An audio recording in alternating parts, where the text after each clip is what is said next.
Hello. তো এখন বাজে সন্ধে 7:25। আর দেখো এদিকে আমার বাবু প্রায় ঘুম ঘুম চোখে। আর কি বলতো, ওর একটা বাজে অভ্যাস, সেটা হচ্ছে ওর জন্মের পর থেকেই। তো ও রাত্রেবেলা না একদম ঘুমায় না। ও রাত্রেবেলাতে একদম ঘুমায় না। এখন ঘুমিয়ে যাবে ওই 11:30 কি 12টা ওরকম টাইমে রোজ উঠবে, আর ঘুমাবে না। ভোর 4:30 নয়তো 5টা, একই টাইম রোজ, মানে প্রত্যেক দিন একই টাইমে উঠবে।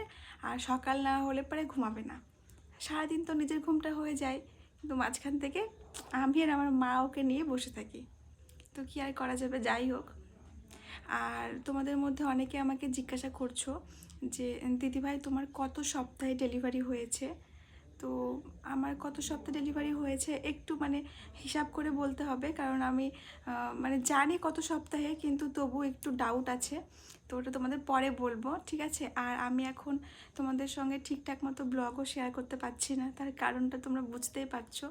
এত ছোট পুচকুকে নিয়ে মানে আমার সারাদিন যে কোথা দিয়ে পার হয়ে যাচ্ছে আমি নিজেও বুঝতে পারি না। তো একটু ঠিক হোক, তারপর তোমাদের সঙ্গে আমি আবারও ব্লগ শেয়ার করব।